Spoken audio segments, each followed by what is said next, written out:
Hey, welcome back. I missed you. I already got my tea all set up. I hope you have your favorite drink ready for today's episode on Here's the Tea on History with me, your host, Alyssa Martin. A fun little show where we just talk about obscene history facts. Well, I do most of the talking. If you have questions later, leave them in the comments. In today's episode, like I promised, about the hidden hunks in history.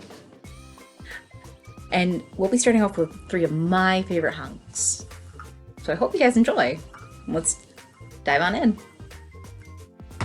Our first hidden hunk is Abraham Lincoln. As we all know, Abraham Lincoln was not only a talented lawyer, but this country's greatest president, in my opinion, and a very successful wrestler.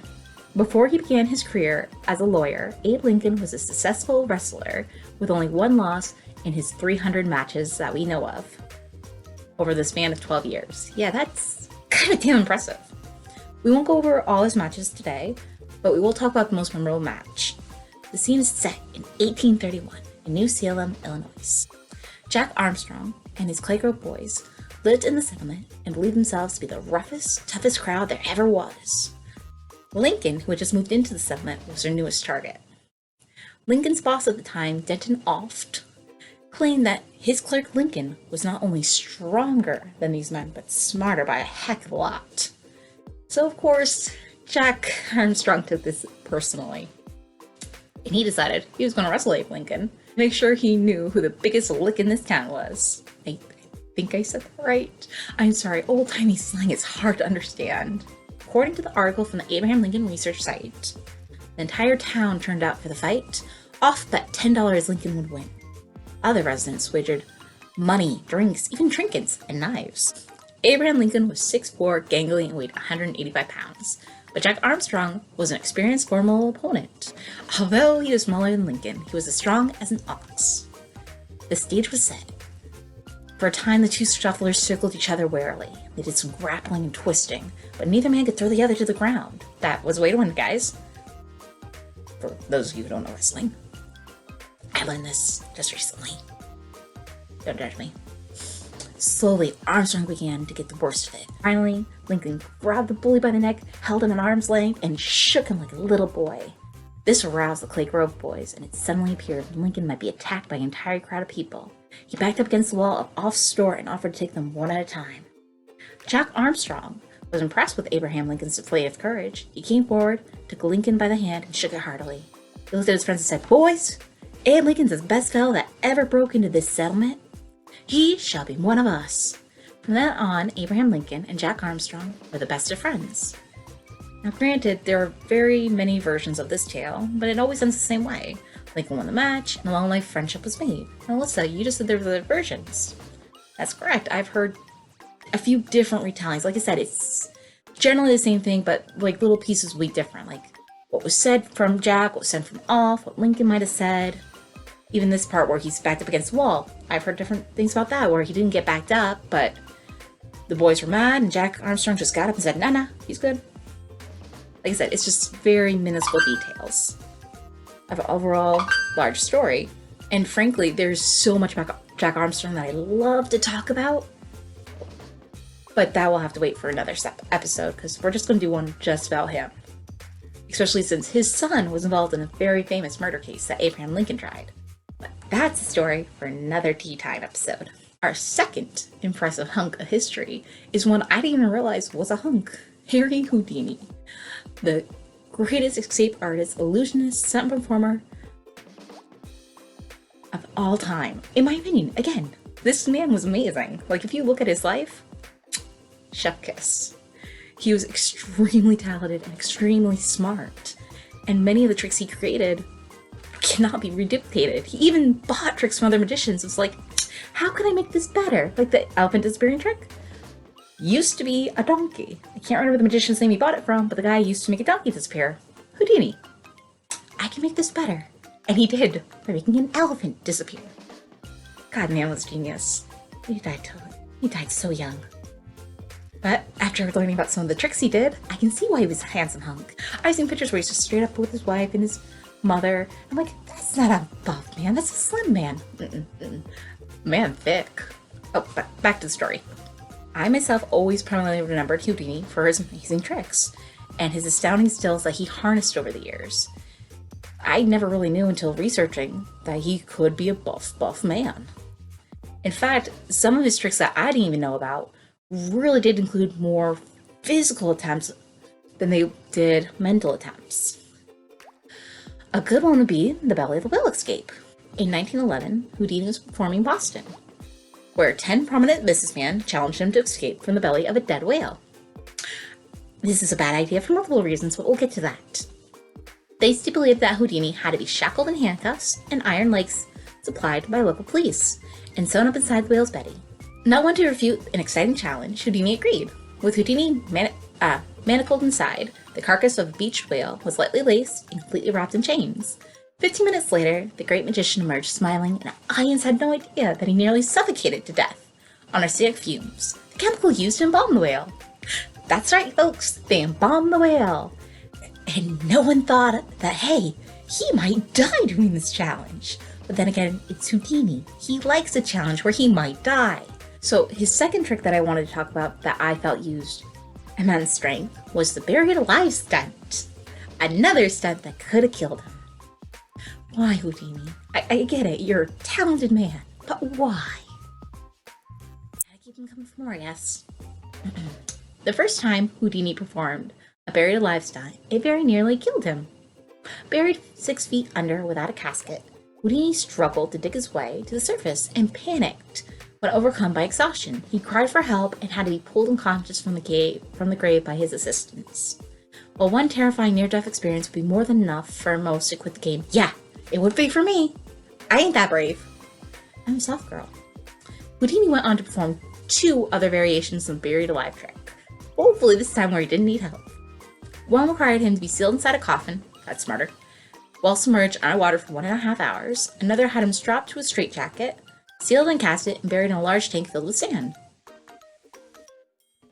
As I said, when he first performed this stunt, he had to use his physical strength to save him.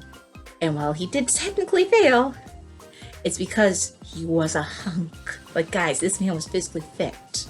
Anyone else probably would not have been able to do that. And he realized his mistake of going, I'm not that strong, and revised a trick to not kill him. Our last hunk of history for today's episode is my favorite hunk of all time. Like, I love him. You might only like him. I don't care. I will fight you on this. Our hidden hunk is Teddy Roosevelt. And I already knew he was an avid boxer and wrestler, so I was so excited to do this on him. Like, this is the whole reason I did this series, because frankly, I really like Teddy.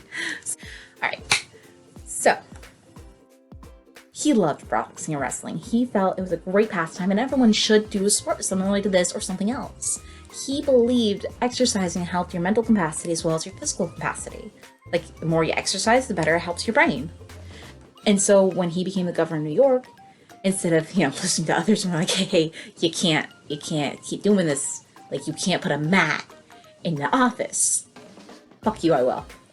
That's basically how Teddy was. He's like, I'm going to have a mat in my office. I'm going to make people train with me. We're going to keep working hard. Keep doing this. And when he became president of the United States, that agenda didn't change. He made sure to keep boxing even around. How should I put this? He did like wrestling, but he preferred boxing. Like, it was his passion. And so he had a mat set up in the White House, and whenever someone came to visit or one of his aides was there, he's like, hey, you, put on the gloves. We're going boxing. He was very adamant about boxing. Like, he loved it. He had a passion for it. And everyone knew this. They knew that when the president said, hey, you, get in the ring. We're going boxing. Yeah, even if you didn't know what you were doing, you had to give it 110%, man. You couldn't just go, oh, you're the president. I can't hate you. No, that guy get killed. Like, no, he did not accept that. If you even tried to hold back, it would be bad for everyone.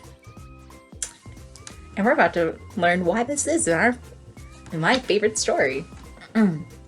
So, in 1908, we have his final match. Yes, my favorite story is about Teddy Roosevelt's final boxing match. Alyssa, you corny girl. So, in 1908, Captain Daniel T. Meade showed up at the White House. He was doing his thing.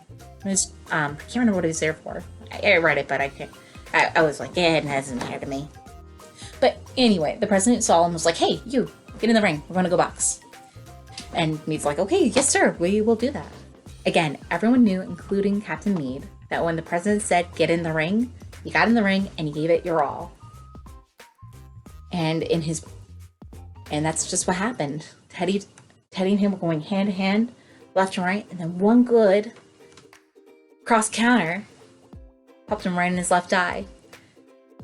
And it actually, according to the doctors, busted those blood vessels so badly that the president lost sight in that eye to the point where he would be considered blind.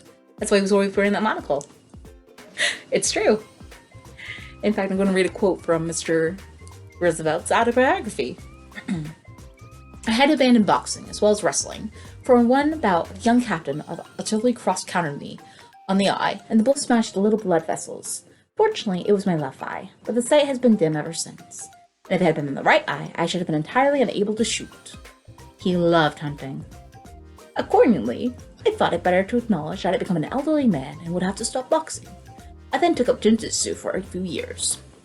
Like I said, he liked to stay active, and jiu-jitsu is awesome. So yeah, that's what happened. Like I said, everyone knew. You went in the ring with the president, you gave it your all. And that cross counter was pretty good. Oh, I guarantee the president would have been so mad if he had lost his other eye. But, you know, he's good at humor thing. After the match, the president kind of put on airs like, oh yeah, good match. I'm proud of you. Nice work. And he kept it hidden from just about everyone. Only a select few knew in the White House that the president had lost his eyesight. And for the longest time, Captain T. Meade was one of the men in the dark about the president's eyesight. For he didn't learn about it until 1917, which was